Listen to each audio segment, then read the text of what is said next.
Good afternoon, and welcome to the April 4, 2023 meeting of the Foxborough Zoning Board of Appeals. This meeting and the public hearing that we will be conducting is being recorded by Foxborough Cable Access. The time being 4:30 p.m., we have the continued public hearing. Walnut Master Ground Lessee LLC requests a comprehensive permit pursuant to Mass General Laws, Chapter 40B, to construct 200 units of rental housing for seniors, all 200 units of which will be affordable at no more than 80% of area median income. Property situated on Walnut Street, assesses map 133, parcel 023, in the R40 Residential and Agricultural District. We have here in Town Hall Lorraine Brew, Kim Mellon, Kurt Yegian, and me. Dave Brown may be watching us, but I don't believe he'll be able to participate. So Lorraine, as was the case in the first meeting we had, will be the voting member along with Kim and me. Paige Duncan, Scott Shippey are here. I think Sam and Dave, if anybody remembers Sam and Dave, you win a prize.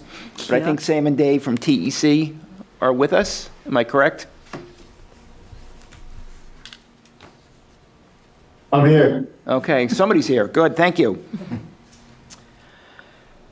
So since our last meeting, the following has occurred. The last meeting, again, was on March 16th. We had the site walk on March 23rd, and on March 29th, we had a working session to discuss the list of requested waivers. We also have received the following additional materials.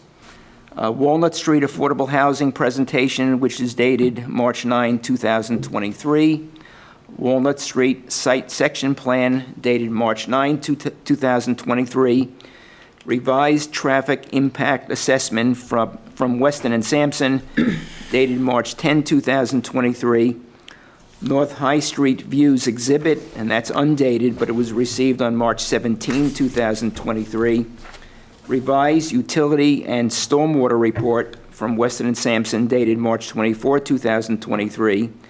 A letter dated March 24, 2023, from Weston and Sampson responding to comments from TEC Inc. concerning the initial Walnut Street Affordable Housing Comprehensive Permit Set. A revised Walnut Street Affordable Housing Comprehensive Permit Set, which was received on March 28, 2023. Letter dated April 3, 2023, from 9 residents of North High Street. A letter dated April 3, 2023, from Walnut Master Ground Lessee LLC in response to public comments concerning parking at the proposed project site. A letter dated April 3, 2023, from TEC Inc., responding to Weston and Sampson's responses to comments from TEC concerning the initial comprehensive permit set, and a revised list of requested waivers, which was received on April 4, 2023. Diane, do I have them all? Yep. Okay, do I have a motion to waive the reading and enter each of these items into the record? So moved. Second? So I have to do this by roll call. So Lorraine? Yes. Kim? Yes. And Barney, yes. Notwithstanding the fact that we've entered into the record the list of requested waivers, that does not mean that they have been approved. We'll discuss them at a later meeting. What I'd like to discuss first is the letter we received from Mr. Matos concerning the parking issues. If you want to summarize it for us. Sure. Thank you. So I wanted to, and I can't remember, unfortunately, it's been a few weeks, who exactly raised the concern or the question regarding parking. And I remember in that discussion, you know, I was thinking about some of the other sites that we own and Peabody manages that are a similar population and similar unit mix in terms of bedroom sizes, et cetera.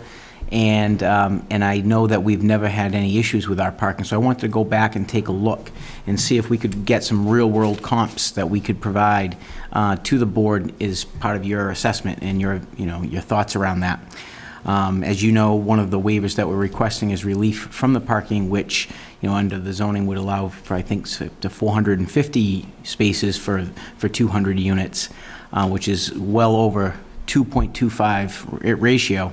And so what I wanted to do and compare that to see what in the real world and what we have, and then relative to also what our engineers have sort of planned for in terms of what the Institute for Transportation Engineers calculates as a industry standard based on the type of housing and the number of units. So based on the ITE, the Institute for Transportation Engineers, their calculation for a 200-unit age-restricted development would be in the 122 space range. So that's less than one space per unit, would be 0.61 spaces per unit. We've provided 221 spaces, which is over 1-for-1 ratio. And in our experience, again, that 221 spaces would be more than sufficient to accommodate the parking needs of the proposed population as well as visitors and management staff. And I can just run through a few of the properties, again, that we've used as some of the comps. We have Walker School in Taunton. It's 40 units, all one bedroom. It's a 1-for-1 parking ratio, and there are 17 registered vehicles there to tenants, so it's a 42.5% utilization. The Fairways in Lakeville, it's 56 units, all one bedroom. There's 69 spaces total, it's a 1.2 space to unit ratio.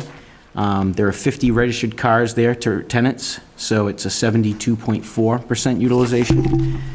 Bedford Green in Bedford, 70 units, all one bedroom, 72 spaces, just over 1.02 spaces to a unit ratio, and we have 30 registered vehicles there.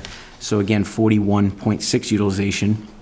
We have the Moorings in Squantum Gardens in Quincy, which has 223 units, and that's a mix of 171 bedrooms, one-bedrooms, and 52 two-bedrooms. So there we have a total of 280 spaces, so it's 1.25 spaces per unit. And we have 105 registered cars to tenants there, so 37.5% utilization. Barstow Village in Hanover, 65 units, all one bed. There's 97 spaces there, 1.49 spaces per unit.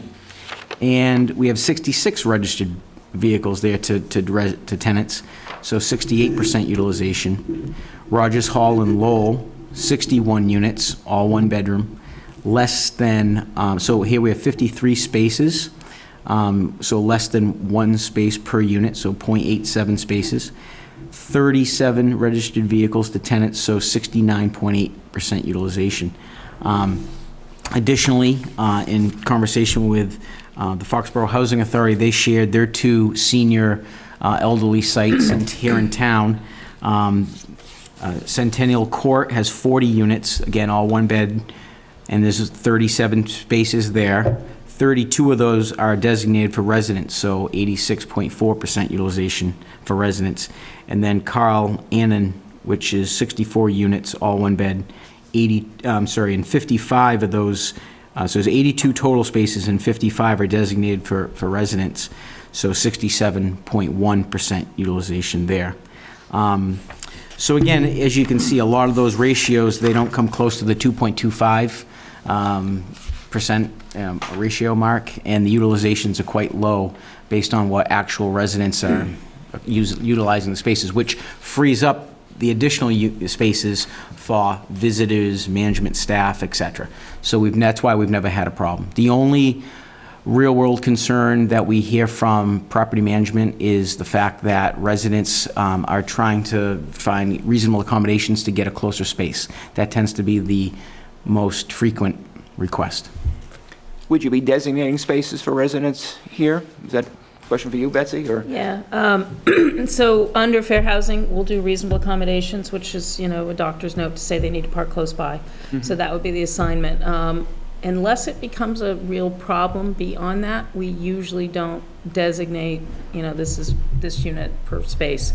I will say at our family sites, it tends to become more of an issue. So we have gone that way beyond reasonable accommodations. So we'd start out without it. We do have stickers typically at our sites so that we know whose car and they register them, so we don't have people abandoning vehicles or using the parking for, if they're not a resident, so. And what we tried to do when we laid out the parking is designate the allocated number of parking spaces per building. So by that I mean building 1 has however many units, and we've tried to associate that many parking spaces as close to building 1 as possible. And as we go around the site, we've done the same with building 2 and building 3. And of course, there will be handicap spaces for those who Oh, yeah. require that. Yeah, yeah. What's your typical, I don't know if ratio is the right word, but, typically in a unit, say, of 200 residents, how many handicap spaces do you typically think you might see? Or how many would you estimate? I shouldn't say typically say. Right, so I think that usually I know on units, we have to do 5%. I'm trying to think if there's a similar, Jesse can tell us. Jesse, is there a similar state requirement for handicap spaces? Yeah, that's ratio? based on number of parking spaces. So, yeah, for the total that we have provided, 221, you'd be required to provide a minimum of 7. We have 12 that we are providing, so we're well in excess of the minimum. And we've spaced those out per building, as Jonathan had mentioned. Perfect, thank you. And does it matter that the buildings are designated for 55+ and disabled? Does that affect the amount of handicap spaces you would need to have? No, they don't yeah. differentiate that in ADA calculations. They just do by total number of parking spots. But we were requested by everybody else on the team to provide in excess of that, which is why we have 12. Got it. All right, thank you. And we've provided those spaces as close to the building entrances as possible. Kim, any questions? How many spaces do you think will be used by staff who will be in the building every day or? You've got a working there? staff of probably, for just phase 1, 7 full-time staff. It's a little bit of floating. Sometimes they're staggered, particularly the resident service coordinator positions. So I would assume it's 7. Okay, for 7. And that's for phase 1, how about for phase 2? Phase 2, I think, goes up probably to 3 or 4 more. Again, the staff, as it evolves, will kind of become the staff for the whole site. But so you'll probably then start getting flex hours where you might have a service person who's a resident service coordinator for building 3 that's covering the site noon to 8 or something. So yeah, I think you'll probably have 4 more. Okay, so you'll have, maybe not all exactly at the same time, but you'll have 7 to 11 Yeah. for Yep. staff. Yep. I'm sorry, 10 or 11, sorry. 10 or 11, 10 yes. or 11. Yeah. Well, 7, I think, was what we were saying for phase 1, yeah. Yes, okay. Thank you. Lorraine? No questions on parking. Any questions from the public relative to traffic, parking issues? Paige and Scott, any questions? Anybody from TEC have any questions? Okay, No questions. thank you.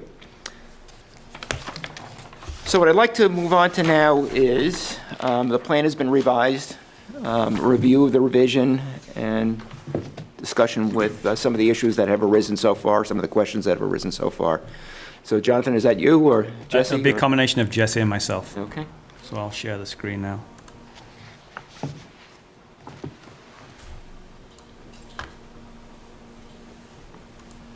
Can everybody see the screen? Yeah.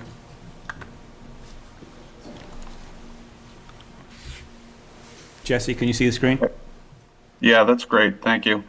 So again, for everybody's, and for the record, Jesse Johnson, Weston and Sampson Engineers for the civil engineering, landscape architectural, and traffic engineering consultants for the project.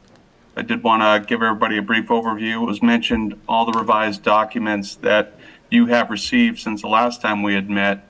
And the purpose of that was to address all the comments and concerns we had received up to that point. So we had gotten feedback at the last public hearing. We had gotten formal comments by way of peer review letter from TEC, various staff members, and then even residents and abutter letters that we had received. We also had a public hearing with Conservation Commission, got some feedback from them. And then we also walked the site with everybody as it was mentioned. So we took all that in, boiled it down, and started to revise all the documents. And the revised plans and calcs and everything that you have in the packet are addressing everything to date. Most of the comments that we got that were in relation to the peer review comments and the staff comments generally were housekeeping edits, were correcting inconsistencies, providing more detail, doing a back check to make sure that overall design would not be impacted with some of the things that we were asked to look at, such as drainage.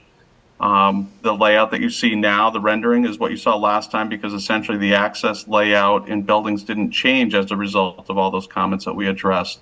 We essentially just enhanced the plans, modified the calculations to just make everybody comfortable that we have done our due diligence and done all the homework in the background that basically fed this design and made it look the way it does. A couple of the things that may be worth noting, the drainage infrastructure was taken to the next level of design to make sure that it would handle the storms that we're anticipating, that the main trunk lines were sized appropriately.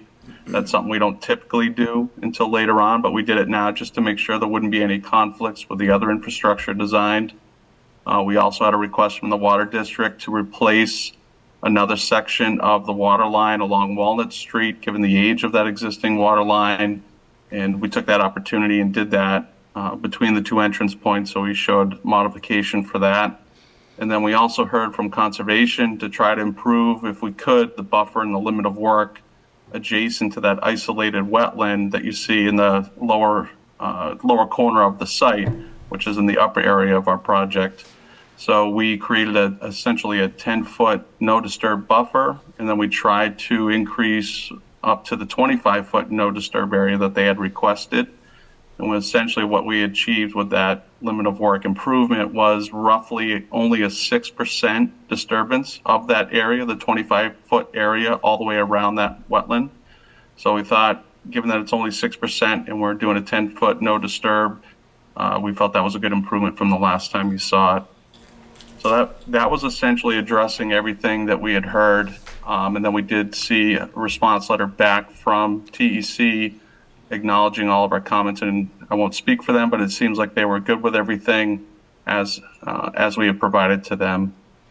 Another thing that we wanted to do, if you can go to the next slide, Jonathan, is we heard some comments again and some concerns about if there was anything else we could do with the layout, with the buildings, with creating a better buffer potentially to our abutters, to the page on the southeast side of the page there, and wondering if there was any way that we could change the layout, basically. And what you're looking at here now is what the layout was for the original RFP.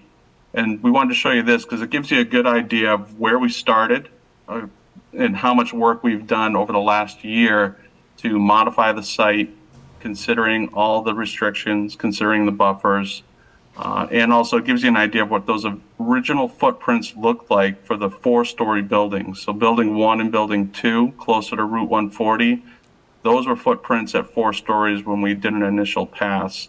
You still need that third building. So we showed you the block that's existing in white, which was the original 3-story building there. And then we're showing you that orange overlay where the 3-story building is now for building 3 and the size of it. And that gives you a good indication of how we adjusted the building to increase the buffer as much as we could to those abutters. But what we also learned on this layout, because you can see that it's drastically different, in my opinion, from the one that we have now before you, is that we had to change our access point on Walnut Street. We have an abutter across the street that we had to be a little more sensitive to, obviously, because we had an emergency access pointed right at their house. And we basically moved the driveway connection points further down Walnut Street, if you will, towards Route 40.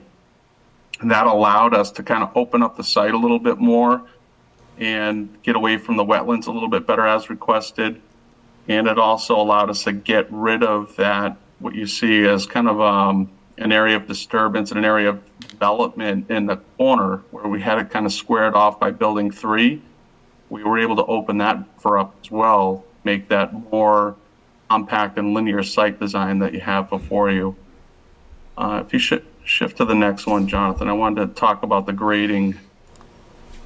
So now you can kind of get an idea, and that gives you a good view and contrast of where we made those improvements to the buffer. One of the things I think is worth noting, and I didn't do a good job articulating this well before, is it's not just the building footprint for 3, that you've got to take all the parking with you. So that's a 59-unit building, and with the visitor, that's 63 spaces. So essentially all the parking that you have in front of the building and all the parking on the side, that's the 63 spots that Jonathan had mentioned. We were trying to get everything consolidated and close to each of the buildings and aligned per the units. You have to move that with it. So the building might be able to fit, let's say, behind building 1 or 2, but you wouldn't have any parking associated with it, or you wouldn't have any parking in any type of proximity to it. You'd have to leave the parking way over where it is. So that was a real big consideration that really pointed us to having only the ability to put that 3rd building in that area. Now, could we shift the building around a little bit and create maybe another 10 or 15 feet of space, moving it away from that area? We probably could, but it would really make our ADA access challenging. It would further increase our earthwork, and frankly, it wouldn't change your ability to see the building at all. So that's when we decided, well, let's take a different approach. Let's look at trying to hide the site itself, not just that 3rd building, but the site in particular, and try to improve the screening as much as we can, which I think we all observed during our site walk. There isn't much understory, so what can we do to improve that? And then I'll hand that over to Jonathan to talk about what we did in that area. Thanks, Jesse. Yeah, for the record, Jonathan Law, Weston Sampson, landscape architect. So the plan, again, as Jesse mentioned, is similar to what you saw last time, with the exception of the area highlighted by the dashed hatch line there. When we did the site walk and spoke with a lot of the butters, they were concerned, again, about the visual impact of Building 3 from their properties. We explained, as you can see, and as we explained at previous meetings, that we have along this edge an evergreen buffer that will provide a visual barrier to Building 3. But then we also spoke about placing within this existing woodland that is to remain. Again, disturbance within that zone is limited as much as possible. But within that existing woodland, we agreed that we would plant up to 25 new evergreen trees similar to the ones that are proposed on the site. So they would be placed naturally. I think that if the abutters are there at the time when we're on site to install these trees, locations are, could be determined by them or at least assisted by them. These trees would go in during phase 1. So by the time Building 3 goes in a few years, these trees would have 10 maybe feet of growth on top of the installed height, which I think we're proposing to be 15 feet. So we think that along with the initial buffer by the roadway and then this additional planting within the woodland will really help to screen Building 3. As Jesse mentioned, when we looked at the grading here, we really tried to sort of hide this building as much as we can. And as you recall from the site visit that we went on, Building 3 is actually 4 feet lower than the existing grade right now. So from the abutter's property, they would probably only see the top of the window ledge on the first floor anyway. So, and then if we look at the section, again, the section is the same, but as you can see in this location here, we've added the second piece of screening from the abutters closer to the property line. So again, those exact locations can be determined in the field with assistance from the neighbors, but that's another thing that we're prepared to offer here. And then I'll just go back a couple of slides just to show, as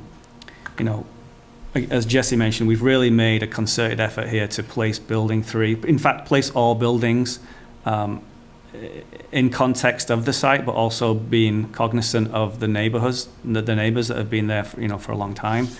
And it was mentioned at the last meeting, well, can we just shift Building 3 around? If I just bring this in here, this is basically a footprint of Building 3 and some of the parking associated with that. As you can see, we're restricted by this wetland here. We need to have this access road for fire and emergency egress around the perimeter of the site.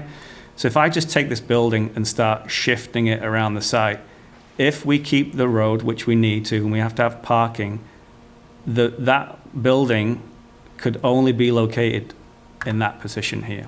So as you can see, that really destroys the interior landscape of the site and the area that the tenants can actually use. If I start to move the building, this way a little bit, again, this roadway would have to get too close to the wetland, which we know we're trying to maintain that 25-foot buffer.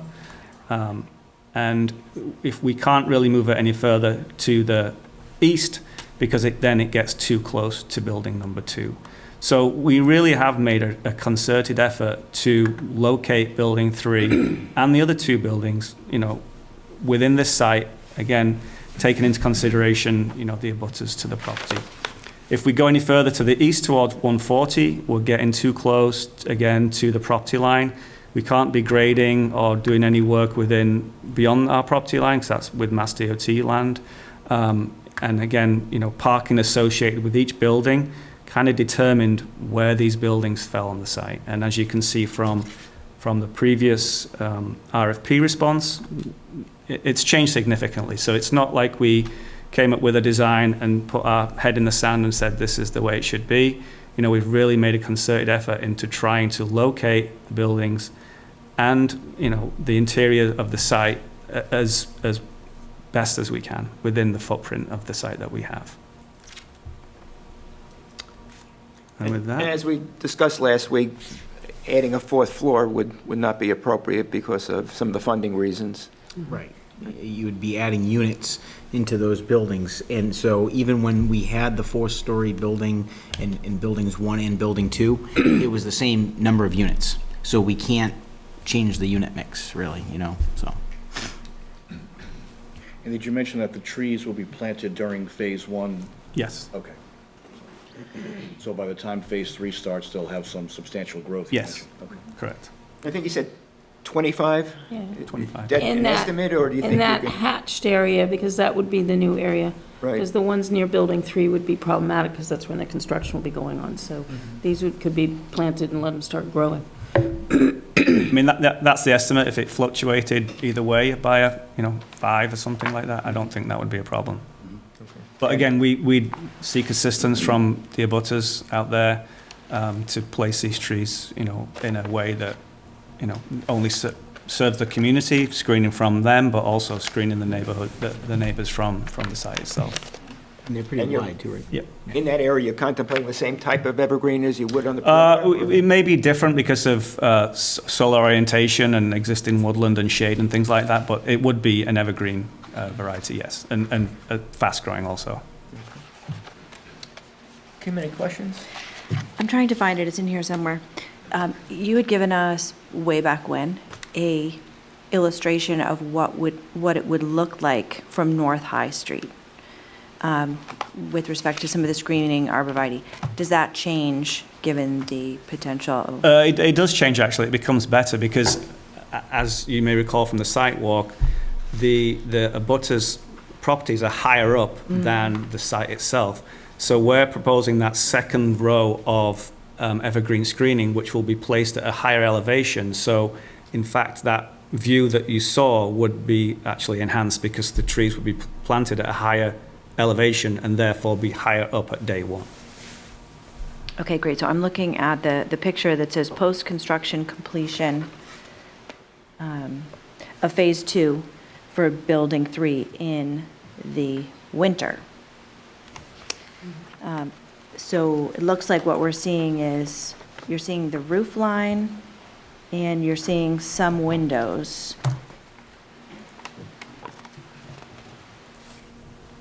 Oh, yeah, if you have that, that would be great. We don't have that Yeah, one we from don't. last I don't Okay. have that one from last time. I'm just trying to look at the grades here. So if you look at the grades along the property line here, we're at 260, 261. So the original plant evergreen trees are around this driveway area. So it's like 254, 255, 256. So if we go to 260 and 261 against the wall here, you know, we're already minimum 4 feet higher when those plants are installed, so the elevation is higher. So like I said, on that elevation there you see, those trees will be 4 feet taller at day one on installation. Okay, and those would be going in at phase 1? Yes, yes, And they're going to be evergreens? yes. Okay, thank you. And thank you for finding that, Barney. I have it somewhere. Go ahead, Lorraine. So on the drawing that showed the trees along the parking, just trying to count them up, they looked like 25 of those circles covered most of that area where those abutters are. So are you saying that that same level of density would be Well, I think it would, when they're planted up closer to the property lines? it would provide a similar amount of screening. I don't think we would propose in the existing woodland for them to form a straight line. We want it to be more natural in the environment. So obviously that's a wooded area. So we would place these kind of staggered, some closer to another one and some a little bit further away. Would they provide screening once they're fully grown? Yes. But would they be that tight? Probably not. But, you know, they would definitely help to screen views into the site as you look at the green wall, if we call it, closer to the roadway. Thank you. Paige, do you have any questions? No, I was just trying to find that picture that Kim was talking about. You want me to give it to you? No, no, I just seen it. I knew Diana probably had it on the website, but alas, our Wi-Fi is not that quick. No, I actually, it's a challenge, because I totally understand the concerns of the abutters. But, you know, we see this a lot on the planning board side of things. I mean, the problem is that, this sounds, people get used to the way the situations are, and when you don't control the land near you, when there's change, it's very concerning, and we hear it all the time, and I get it. So I think it sounds to me like the team is doing pretty much what they can within the confines of, you know, 200 apartments to deliver that. And, you know, I think using the screening, I think the neighbor is actually helping to locate where those clusters would go to give them the most screening. But the bottom line is, I mean, when we all buy our homes or build our homes, I mean, we aren't guaranteed to look at, you know, adjacent properties looking the same way forever. So that's the hard thing in your seat is, you know, and that's what we deal with on the planning board is, well, that land's always been vacant, or, you know, my kids play in that woods, or this and that. And it's like, well, you know, you've had the quiet enjoyment of that property, but unfortunately you don't control it. So it's a tough thing, but I feel like with the extra screening, you know, it will go a long way. And it is, I know it's a challenge to have change in the neighborhood. Scott, any questions? Any questions from TEC or any comments to what you've heard so far from TEC? Still nothing on our end. Thank you. Okay. Craig, any questions more? No questions, but I do like the idea of the second row of screening. And I particularly like the idea of having the neighbors involved in locating that. I think that's going to be a very important factor, so I'm glad to hear that. Any public questions? Yes. Natalie, could you go to the...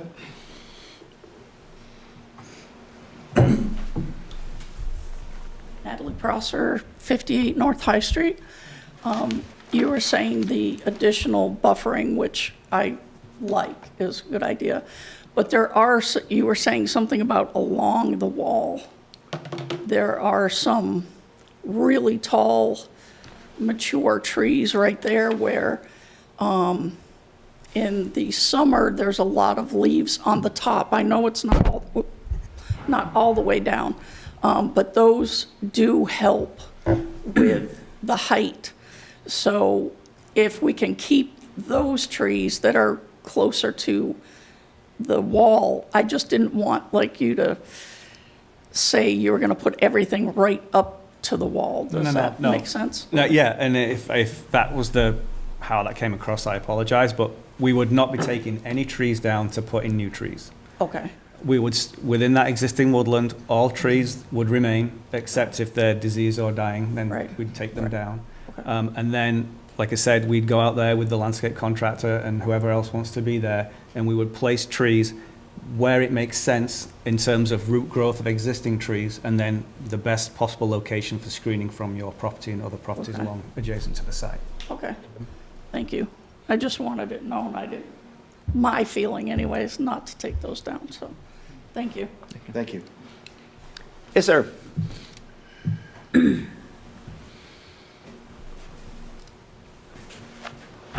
Ed Galley, 56 North High Street. Just want to mention, you guys are talking about turning that building 3 and making the other buildings bigger. I'm just trying to be a little bit more clear of what I was seeing there. So you showed a different Yeah. footprint.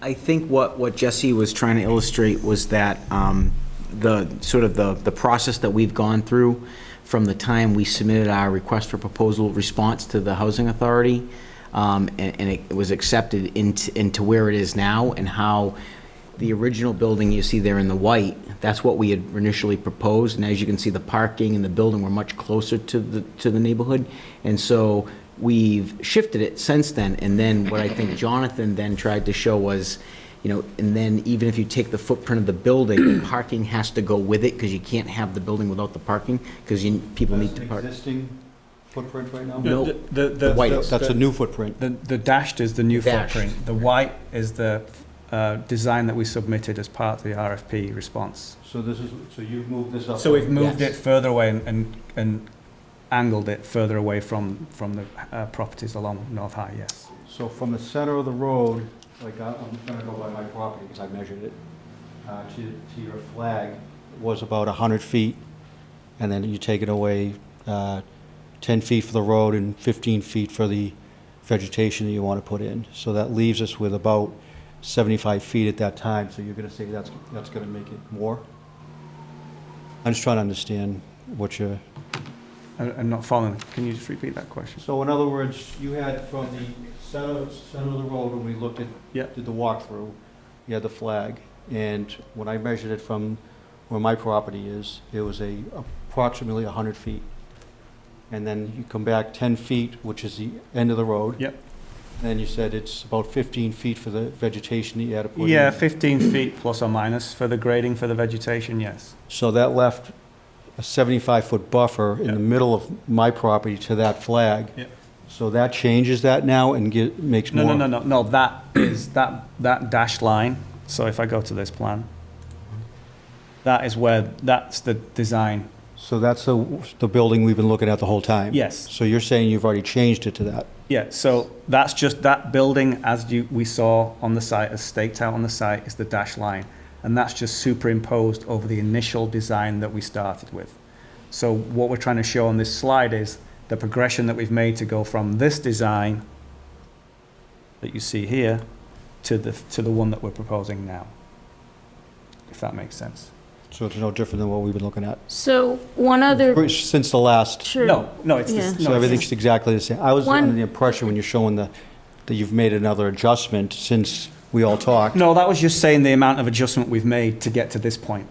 Okay, from a while back. Yes. So, and the Okay. other component, just to add a little bit, buildings 1 and 2, and that screen are the three-story buildings. If you go to the next screen, there was a request to evaluate if we made the 2 buildings closer to 140, 4 stories, how much does that shrink the footprint and give you more room? Right. So that is a 4-story footprint for those 2 buildings.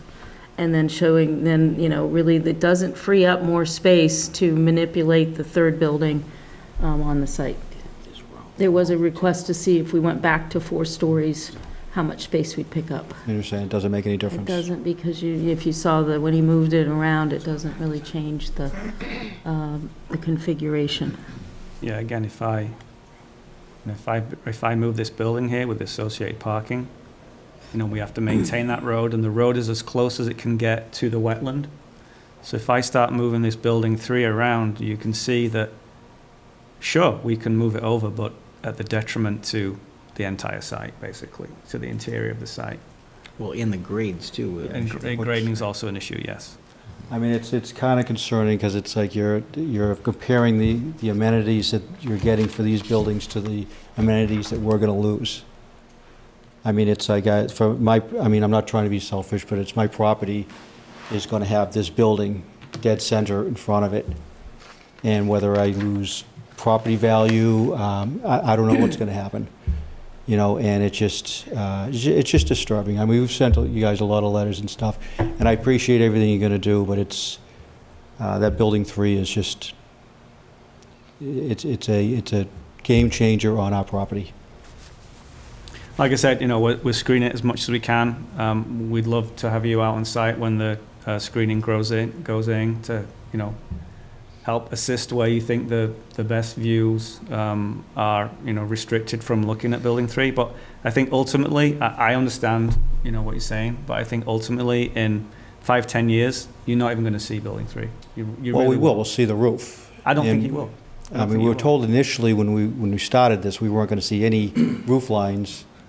And, you know, as we've gone into it, now it's like, of course you're gonna see roof lines, so it's, No, so 49 feet is the ridge line of the roof, where let's say 6 feet higher where these trees are going to go in. If we place them closer to the property line, so that the stone wall, those trees at maturity, 45 to 60 feet tall, you won't see that building. okay. You won't. Well, if we don't, we appreciate it, you know. I appreciate anything you're trying to do, it's, Thank you. Any other questions here?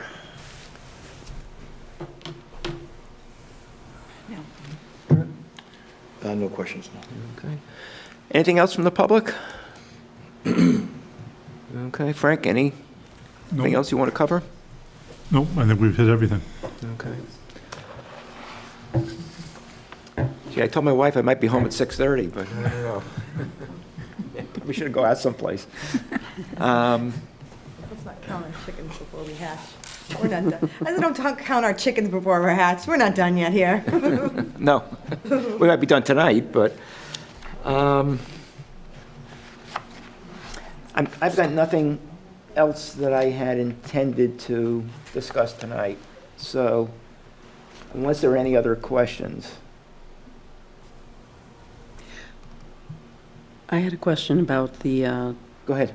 location of the dog park. Mm-hmm. So, And you also had a question, I think, about the pickleball courts. yeah, well, I understand there was a concern raised about the pickleball court noise issue, but just regarding the location of the dog park or existence of a dog park there, you know, historically, that was a big issue in the past on Mill Street, proximity of the neighbors, huge complaints, big lawsuit against the town. I wonder if there's a way to either not have a dog park, an enclosed one, you know, like keep everybody on leash in this area, which I think is the safest thing, or if the intent is to have a fenced-in area, to relocate it to someplace where there's a barrier to prevent, you know, to screen that noise. So the dog park is currently proposed to be here. Yep. It will be fenced in. As you can see, there's a lot of proposed new trees to be located in this vicinity. And then again, we have this existing woodland here that again will be augmented with evergreen trees along the driveway. So could there be some noise from a dog? I don't have a dog, so I couldn't tell you that. But I think we're doing, you know, again, the best we can to locate this dog park as far away from the abutters as we possibly can. You know, there's no space on this side of the driveway to locate that. Could we flip it with where the putting green is here? Yeah, we can certainly look at that. And again, some of the end of the building here will help with that That would be- transmission of noise. That So would we be can great certainly look at if you could that. do that, yeah. And then the pickleball court, the closest house to this pickleball court is, I think, 250 plus feet. And again, the Wellesley location that's been in the news lately, I know that place very well. The pickleball courts in that location where people complain about noise, if the court is here, the houses are basically right where these buildings are here. And there's no buffer, there's a sidewalk, pickleball court, and then the housing. So, of course, they're going to get lots of noise. So I think to compare that to this location is a little disingenuous because they're not the same. Okay. And you'll have that surrounded by a fence with, Pickleball will have a fence, and if we can move it a little bit further up and again plant some trees on this side of it, we'll certainly do that as well. Yeah. I Can think the idea of moving the dog park, that would be ideal. yeah, Yeah. to where the putting green is, makes Yeah, sense. I like that idea. I like that idea as well. Could you just repeat again, how far away is the pickleball court from the closest? I think the closest house is the one on Walnut, and I think it's around 250 feet. Thank you. And I can follow up with an exact number if you want. Okay, thank you.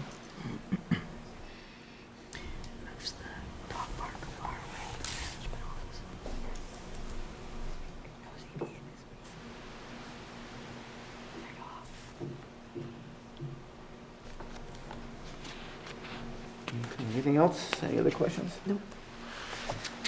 Okay, I think what I'd like to do is, our next meeting is April 20th. Any last questions we have, any additional information, you may want to provide? We can, go through that, discuss that, and then close the public hearing, and we can deliberate at that point in time. And I think that would be consistent with your needs as far as the, the funding and tax issues. Yes. So that's my game plan for now. Okay. So we do have 3 other applications that we have to consider that night. I'm guessing it'll be around 7:45 before we get to this. Maybe we're lucky, it'll be 7:30, but I'm guessing around 7:45. I don't want to be presumptuous, but And don't, the decision has a great amount of body in it that has to go in it regardless. Because of the issue with the funding and all that, I was wondering if we can get the decision started before the 20th, at least the meat of it, listing all the exhibits, all the things that were put in the record, dates of meetings, attendees, things like that, so we get a head start on the decision, so that we could have it, again, in time to get in line for the funding. I think Judy indicated she would be ready to start, but we'll have to push her a little bit more, I'm sure. Yes, because what is the plan for if you do the 20th, then the next meeting would be May 18th, and Kim's not there. Right. So like, how does this play out? Although, are you able to zoom in on the 18th in May? That's going to be difficult, Okay. unfortunately. I mean, technically, what we would do would be either approve or not approve April 20th, and then May would be to approve the written decision. And hopefully, although I can't obviously guarantee that, you would have the opportunity to see it beforehand, so if you had any questions, comments, what have you, you could funnel that onto us. Yes, But, yes. Would you ever vote today? And I haven't talked to anybody about this, but would you ever vote today and then start the decision and vote the decision on the 20th instead? It just feels like it's stretching out Yeah, the somewhat only- unnecessarily. the and reason losing I'm Kim. hesitant to do that is because of Judy. Because I don't know how quickly she can get started. Because if we close the public hearing today, that starts the clock as far as the 40 days. 40 days. Yeah. Right, but can you, wait, like, just thinking this through, I did the math earlier, and so that May 20th or May 18th would bring you to 44 days, assuming we, No, not from April 20th. no, from today, From today, yeah. right? Yes, so I mean, you have, so I guess it just feels like today is like a quick meeting, and, I mean, I'm dying to go home too, but it's just more like, it feels like the 20th is gonna be packed again, and so it just feels like, is there a way to get this thing moving? Or are you waiting for more, or what, it just seems like we're dragging it out somewhat. Well, we're not dragging it out. I do want to give us more time to think about it, to see if any final questions anybody has. Okay. So I don't think we're dragging it out. That's wrong terminology, sorry, I'm Some just saying. people may, though, but... No, and I'm sorry, I didn't mean it that in such a, casting such an aspersion, it just feels like all the information's in, and so even like what you did last time where you had a vote, that might be sufficient, and then you move to writing the decision after, after that. I don't know. No, I'm out. I- It was just a suggestion, because Yeah. it seemed like we are at a point where we're talking about the same stuff. So would it be helpful, this may not be helpful, so I apologize if this is not helpful, but would it be helpful, given that we do have the information, as far as I understand, we have it thus far, just to not have an official vote, but just sort of see where we all are? Is that helpful, not helpful? I don't know if that could help move things, it wouldn't be official, and then that sort of helps Judy understand, where we are. Or not. Insert another meeting just for that, before the May 18th. I'm So- sorry, before the April. And again, she can start I'll write the decision. I've done it before, but there's going to be a meat of the decision, which is going to be the same, whether it's an approval or a disapproval, where you're describing what's been going on here. Now, if it's an approval, you want to do the conditions and explanation. If it's disapproval, you want to explain why. But there's going to be a good meat of it. I think Judy can get that done between now and the 20th. I think he's a lot more optimistic about Judy than some others of But- us are. Well, one of the issues I'm hearing here is getting it I'm not trying to be written. critical of Judy, it's just that she's got so much on her plate that, But maybe in this instance, we have Frank do the meat of it. no. You're not comfortable with that? No, I'm not going to, it's going to be on our side, not. Yeah, okay. There's no problem in taking a consensus, but what they are going to need is a formal vote, yes or no, so. Right.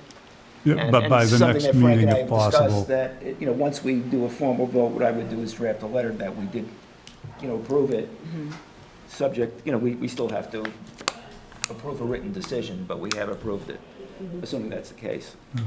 So. But if Kim isn't there on May 18th, she can't, who would vote on the written decision? It would have to be Kurt, Lorraine, and me, Okay, so Kim would be out. as far as the written decision goes. Well, kind of as is there a difference between a vote to approve and a vote, can you have different votes to approve and then a different signature? Is that how it works? Well, again, what they need on April 20th at the latest is a vote that we've approved the No, I think application. what you're saying is the same three people that vote the yes or no have to be the same three people who vote the decision. I That's don't the think, I question. don't see why. I don't see why, as long as everybody's been in the meetings, I don't see why. I don't know the answer to that. I don't know When are you either. leaving on vacation? The week before that, I leave the previous Friday, I believe. That would be the 12th. The 12th or the 19th? I think I'm leaving on the 12th. I think it's that Thursday, Friday, so 11 or 12, and I don't remember which day. And when are you coming back? I'm gone for 9 days. So around the 21st, 22nd? Yeah, something there, right. I can look at my phone. I don't remember dates, unfortunately. We could, We could have we probably need an extension, but we could have another meeting in May. no, if you don't close it until the 20th. Well, we might if be we able to close make the it. 20th, 40 days would be pretty much what the end of the month. Yeah, So, and we'd give you an extension if necessary. I'm back on the 21st, Sunday, the 21st. What day of the week is that? Sunday. I'm back on Sunday, the 21st. I'll be gone that following week. Okay. which is when? The 20, what's the Monday of that week? Is that the, 29th's Memorial Day. yeah, I'll be gone the week prior to Memorial Day, yeah. That's Okay, the but again, 22nd. what we would do on April 20th, and I think all of us are available, although Lorraine Yes. will be zooming in, is to vote, and assuming well, whether we vote in favor or not,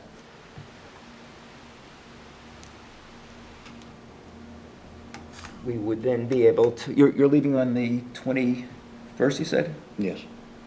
Whatever that 22nd. Monday is. Okay. 22nd. 22nd. But Kurt isn't one of the voting members, Right, at this point, right. right? Right. So Right, so if Kim, Lorraine, and I would be available to then approve the decision, you can get me whatever comments you might have beforehand. So you want a meeting after May 18th? Yeah, maybe just some afternoon.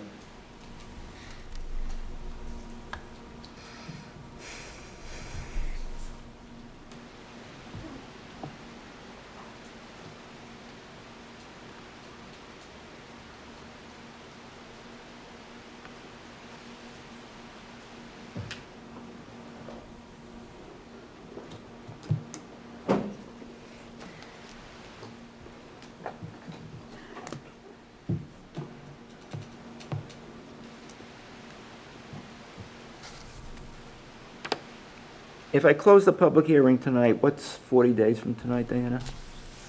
We figured it was May 16th? May 14th, maybe? 14th, 16th, something like that. Because from today, it would be 44 days till May 18th from today. 14. So, But either way, Kim would not be available. 40 days from tonight, Kim is already gone. Right? Yeah, I leave on the 12th, so that's at 40. 40 days from April 4th, Sunday, May 14th. And you're already gone. I'm gone. Yeah. And we'll provide an extension if necessary.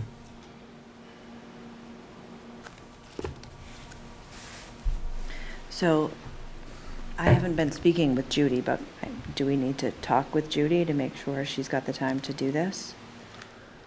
Paige and I already did. Okay.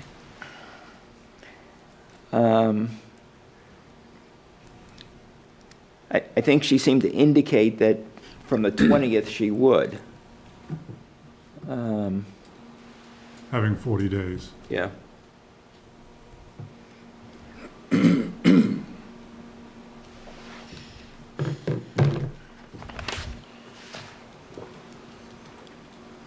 Well, I mean, I send her all the, the list of all the materials, the meetings, all of that other stuff.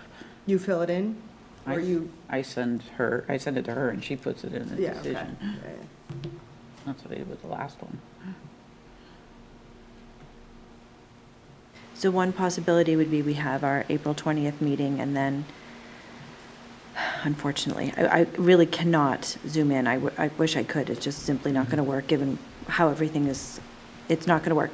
So this is a challenge, and I apologize for this, but possibly the week of the 22nd. I know Kurt's not here, but if the three of us could be here the week of the 22nd, is there any way we could do something then? Would that fit into what Judy has told you? And you've said that you would give us the extension for a few days? We won't need it if you don't close it tonight. If you close it tonight, we'll give you the extension because you'll need it. That's just an option, obviously, whatever. Do like the Tuesday, the 23rd in the afternoon, same? And I mean, I have to check with Christina when the room's available. I mean, it might be similar to today. But I don't know. I mean, it's after town meeting, after elections. I'm presuming things would slow down, but I don't know. And can't do it before, we can't do it before then, like sorry? May 9th? Judy? It's Judy. Yeah. It's a time. Okay. And this shouldn't be as difficult as the last one, but.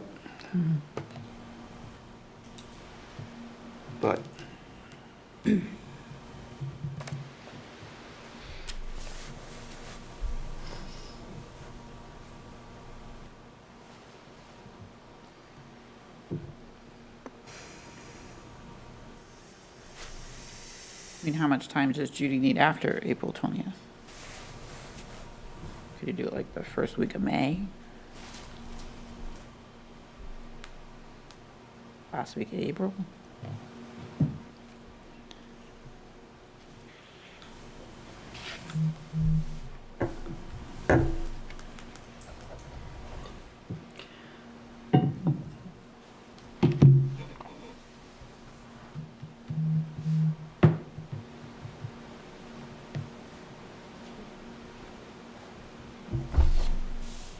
I'll be zooming in on the 20th, and I can zoom in on the 27th also. 27th of, April, April. or whatever day that week.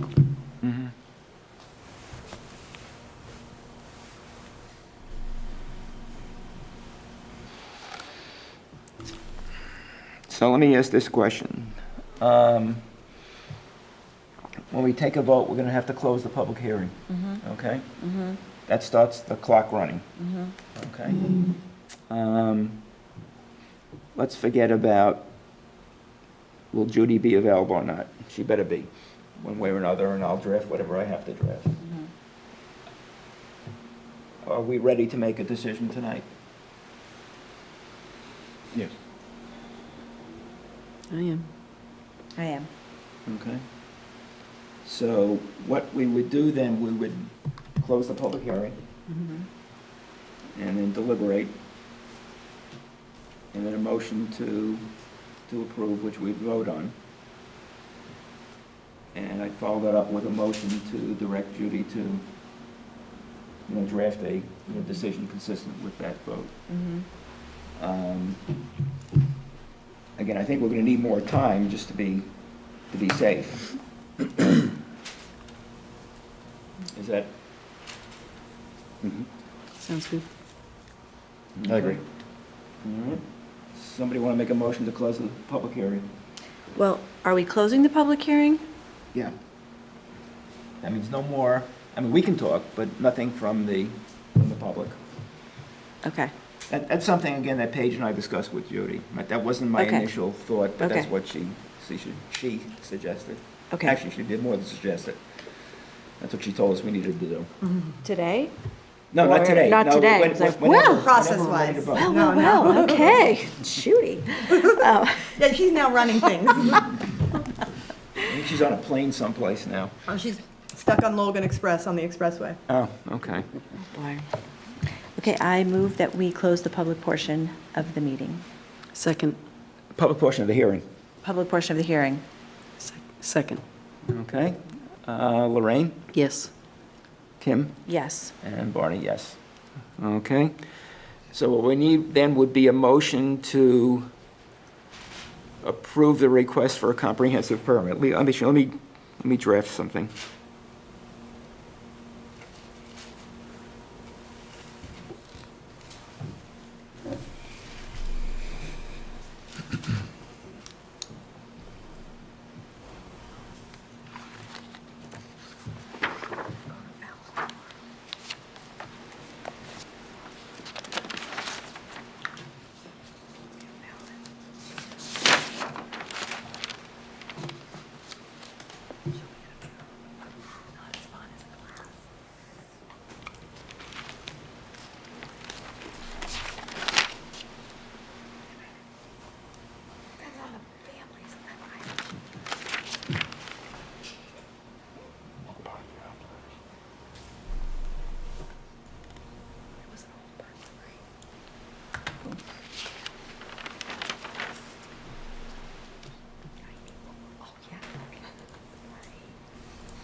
Question.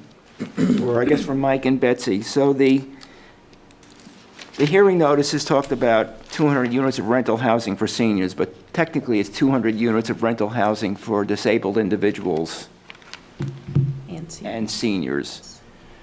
And that will be technically seniors age 55 and above, correct? Yes.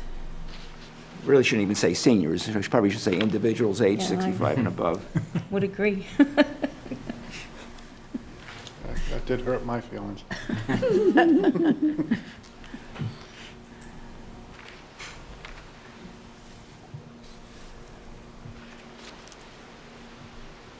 Been a long time since seen age 55. All right, so the motion would be to grant a comprehensive permit to construct 200 units of rental housing for disabled individuals and individuals aged 55 years and above. That will be affordable at no more than 80% of area median income in accordance with the revised Walnut Street Affordable Housing Comprehensive Permit Set that was received by this board on March 28, 2023. Okay, you want to make the, you want to? Generally, we put it to the date of the plan, which is March 24th. Okay. You say last revised, March 24th. So let me withdraw that motion.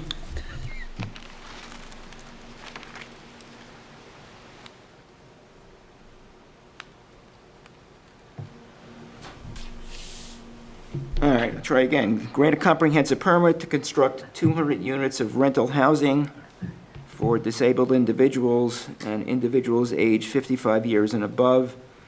That will be affordable at no more than 80% of area median income in accordance with the revised Walnut Street Affordable Housing Comprehensive Set dated March 24, 2023. Okay? That sounds good to me. So moved. Second. Okay, discussion. Who wants to start? I will start. So I appreciate going into this, all of the thought that has gone into all of this, and I feel like a lot of that really, I was able to fully understand when we did the site walk, and I was very glad that a lot of the neighbors were there as well. Thank you for letting us park in your driveway. Thank you. And so a lot of it really, the site walk was imperative, as you know, as they always are. The first thing I want to say is I appreciate the two meetings with the neighbors that happened ahead of time. I think that is key before the public meeting opens. Tremendously helpful, I think. And I appreciate the changes going from 4 to 3 stories, from 250 units to 200 units, and then as we saw today, shifting building 3 so that it was a little bit further away from the residents on North High. I appreciate that. Also, the designing, I think it was the stormwater regs beyond the current regulations to what would be anticipated updated regulations. Really appreciate that forethought. I think, we don't understand exactly where climate change is going, but something like that could be very useful and helpful as we go on. Also the addition of the approximately 25 additional evergreens, for screening that are going to be placed with the help of the neighbors. I think that is great. So I think there's a lot, good here. I am also at the same time very sensitive to what the neighbors have been saying, and this is certainly going to change what it feels like in your backyard.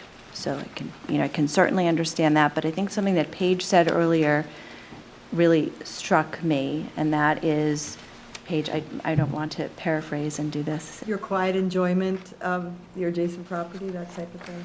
Yeah. Yes, so that has certainly been, that was what I kept uppermost in my mind as we were doing this, the site walk. But change happens. And you said it very, very well, Paige. So I am leaning towards yes on this, but I'm obviously looking forward to hearing what my colleagues have to say as well before I have a final answer. Rain? So I agree with everything Kim said. I think, it was really important to do the site walk, and I feel like every concern that has been raised has really been explained very clearly as to why decisions were made. I think that was, a big concern. Is there any way to improve this and it's clear to me that every step was taken to try and consider that and consider the impact on the neighbors. So, I appreciate your explaining that very clearly. That was really helpful for me. I think also the screening, the additional screening really will make a huge difference for them, and, involving them in that decision is fantastic. Thank you for addressing my concern about the dog park. I appreciate that. And,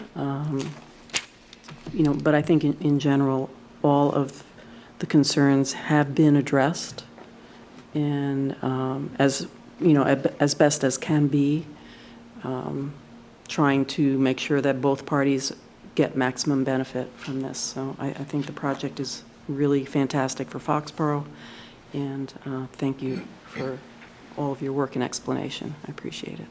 Thank you. Kurt? Yeah, just to echo what my colleagues are saying here, I appreciate the transparency that you've all put forth here as to why the units are located where they are and the financial constraints and these kinds of things. It's been helpful for me. I appreciate the design of the buildings. They seem to be stylish and in keeping in context with the town. I really appreciate the extra screening and the interaction with the neighbors. That's lacking a lot in some of these projects, and it's not helpful, and it doesn't foster a good working environment with the neighbors. I understand their position, but I appreciate everything that you've done to address those concerns and work with them. So I'm very encouraged by hearing all that. So I'm not going to hit anything other than on these particular comments. I agree with them, 100%. One thing that I do want to reflect is that at the very, very first meeting, we reserved our right to raise the so-called safe harbor defense, the fact that the town is over 10% as far as its affordable units. And we could utilize that as a defense to deny this project. My own position is, and I've enunciated this in another matter, that I don't believe there's a valid and viable reason for us to deny a project, and particularly this project, just because the town is over the 10% threshold. I can't think of a greater testament to the fact that there's a regional need for affordable housing and a need within the town of Foxborough for affordable housing, and the fact that there are plus or minus 2,000 people on the Housing Authority's waiting list, of which 170 of them are Foxborough residents. So I will not, as long as I'm the chairman of this board, utilize that as a reason to deny this project and any project that has the viability of this. This is a benefit to the town of Foxborough. I think it's going to be a project that all of us will ultimately be happy with. I realize the concerns of the neighborhood.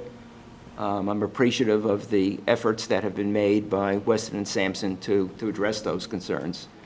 And I would hope that within a short period of time, within a short number of years, the fact that there is a building within a relatively short distance of your respective homes will not be detrimental to you. So I am in favor of this project, and I am in favor of voting in favor of this project. Anything further? No. No. So let me do a roll call, and we're not done after this. Okay. Kim? Yes. Lorraine? Yes. And Barney, yes. The one thing that we have not discussed as a group are the requested waivers. Scott and I met with Frank and Jesse and Bill Buckley recently to go over that list. And I think we came to an agreement that with one exception, we're satisfied with what was being requested. That one exception was a blanket, what do I do with it? A blanket request that anything that we haven't covered here in the way of town bylaws would be waived. And as you recall, in the last matter, we refused to agree to that, and I told Frank that we would not agree to that here. Other than that, all of the waivers are consistent with what this project calls for. So unless anybody has any specific questions with respect to any of them, which we can address. No. And what I would like would be a motion to approve the requested waivers that were submitted to us on April 4, 2023. With the exception, That's not in there. oh, that one's not in there. Okay, Yeah. all right, great. Okay, so moved. Second, Okay, Lorraine, yes. Kim, Yes. and Barney, yes. And what I'll do now is work with our consultant to draft an opinion, a decision, rather. We probably will need an extension, but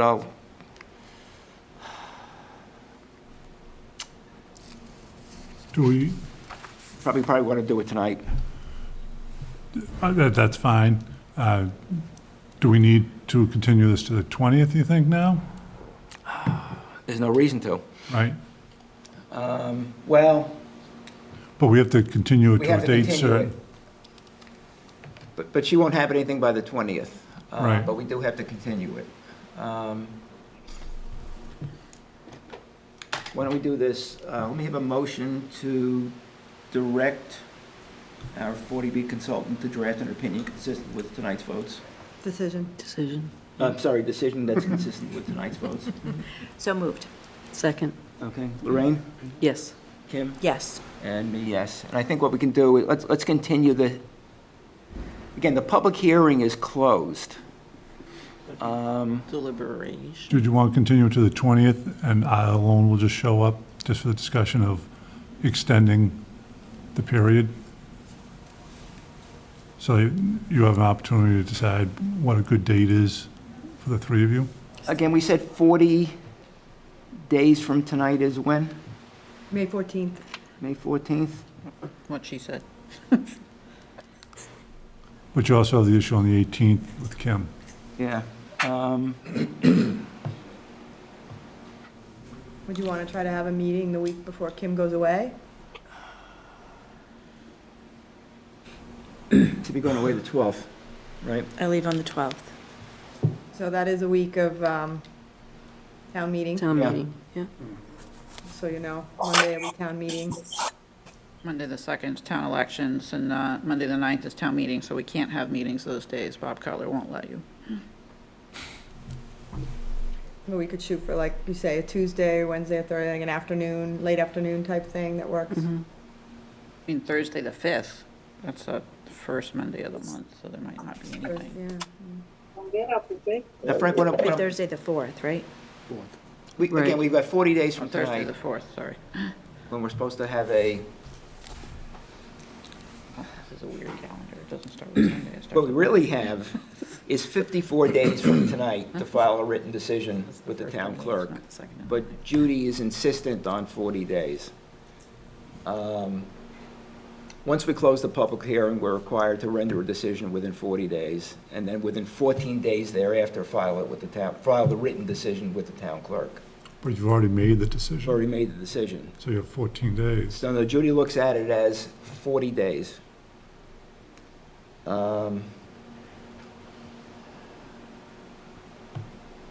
Why don't we do this, if you don't mind? Why don't we extend to some date after Kim gets back, the date on which we have to vote upon the written decision? Vote, okay. But we'll try for sooner if possible, depending on Judy's availability and where the draft lives. Well, again, we'd have to pick a date to extend it until, and I'd rather leave it at that particular date, someday after, between the time Kim returns and the end of May. Right, but I understand, but would we also be trying to get a meeting prior to Kim going away, just in case we can We wrap it up can't, prior because to? you have to continue this hearing to a date certain. There's no hearing. There's no The hearing, hearing's we closed, closed it, so we yeah. can Yeah, but you do, have to continue it. do you? No, what we have to do is continue the The hearing date is- on which we have to file a written decision with the town clerk. So what I would like to do is to figure out a date in May when Kim would be available to do that. I mean, if you pick an afternoon now, we could check, I mean, Christina's here, we could try to get this meeting room, we could nail this down today if you wanted to try. You want to check with her? Sure. Okay. What days, I mean, it'd be best if I gave a few options, but Up to you. I'd assume we want to go as close to May 12th as possible to give Judy the most amount of time. So So could- sometime that week of, So but we cannot do it on the 8th, Monday, the 8th, because that's town. cannot do it on the 8th. Okay, so could we say possibly 9 or 10? Okay, in like the late afternoon-ish? Is that what works for everybody? May 9th or May 10th in the afternoon? And if that doesn't work, could we say the previous Thursday, May 4? Yeah, let me write some down now that so 5/4. And then 5, what did we say, 5? 5/9? 9. Or Or 5/10? 10? 5/10, okay. let 9 me- or 10 would be great. It gives her an extra few days.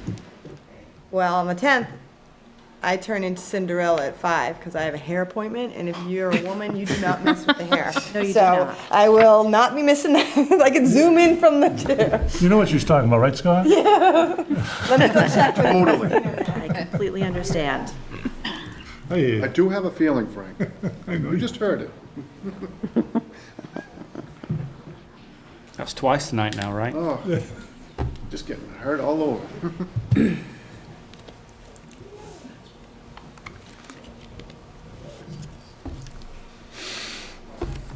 As long as I can teach my Zumba class on the 10th, we're okay. What time is that? Order to 6. close the public hearing 180 days before it has rendered a decision. There's a lot of stuff. Matter not later than 40 days after the close And you're still available then? time period for giving the public hearing and the decision may be extended. A written copy of the board's decision must be filed with the town clerk within 14 days.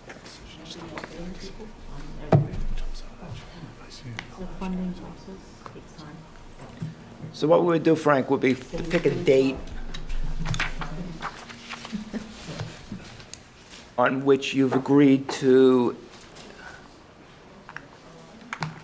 extend the time within which a decision must be filed with the town clerk. That's what we'd be looking for. that's fine. Because that's what we're looking, yeah. Yeah, because technically, we should be doing it within 14 days of 14 tonight. days. That's right. Yeah. And we'll extend to the end of May, just to give ourselves wiggle room. I think it could be a good idea if we can get a good of idea of where we think we're going to go with this. Yeah. And what I'll do is I'll draft a letter for you that, Diana can send it to you and to Betsy. Is that what you want? Okay. Thank you so much. Okay, so all of those dates, May 9th, 10th, and 4th are all available. On the 9th, the only constraint is you'd have to be out by 6 PM for selectmen that night. Select board, sorry, but the 10th and the 4th, but all of them are wide open in the late afternoon.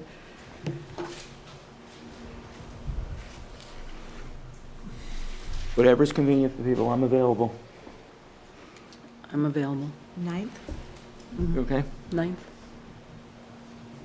Town meeting's what, the 8th? The 8th. Monday. Yep. Barney, you should know that. Second Monday in May. And it'll probably be a long one. Don't jinx us. I already did by all the zoning articles. So would you rather do it on Wednesday instead of Tuesday? I'll do it either day. It doesn't matter to me. For the 4th? No, the 9th or the 10th, right? Is that what you're looking at? Well, 4th, the Thursday Do the before. 4th also. Do we want to give Judy a few extra days?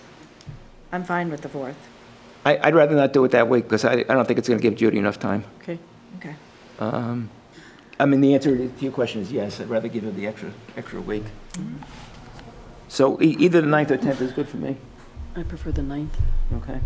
I'd Ninth rather is do great. the 9th. Kurt, you okay? Yes. All right, afternoon, what time, Diana? Same as today, 4:30. Okay, So the 30 9th, to 6, you got So- an hour and a half, would that be enough? yeah. Yeah. So again, I'll draft something, Frank, I'll send it to you, tomorrow, that we've agreed to extend to, May 9th, the period in which the written decision must be filed with the town clerk. Well, wouldn't you want it after that? Because I can't file it with the clerk on the 9th. Well, I mean, I guess I could. yeah, and just in Technically, case they're you have open till 7. revisions, Yeah. you guys want Do to you come want to do it back? till that Friday, Yeah, why don't you do Okay. it to that Friday? on May Okay. 12th? Okay, Yeah, just do it that Friday, it's fine. So, May 9th, I wasn't sure, or the 10th. Yeah, May 4:30. 9th. we'll extend to the 12th, and we'll meet on the 9th. Meet on the 9th at 4:30. Yeah.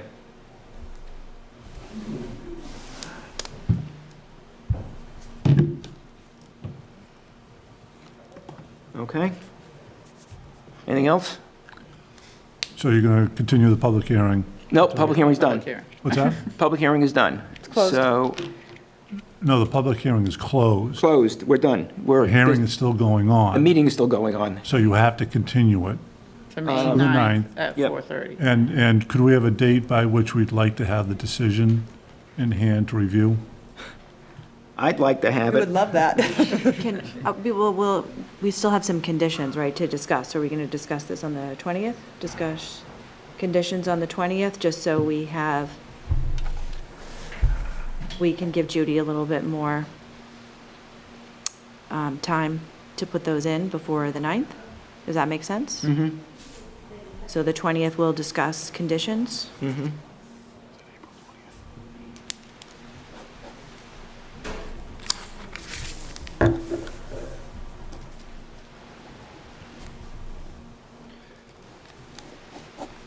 Okay, so we're going to continue, Deliberations. I guess we're continuing the hearing, you're right. Public hearing is closed. Continue the hearing to April 20th.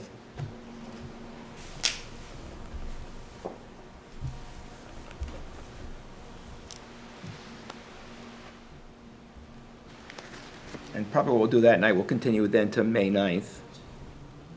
And then what I would do is, I said, I'll draft something, Frank, that you and I can sign, extending the time frame for filing.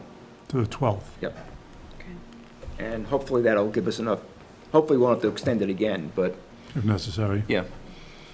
So, a motion to continue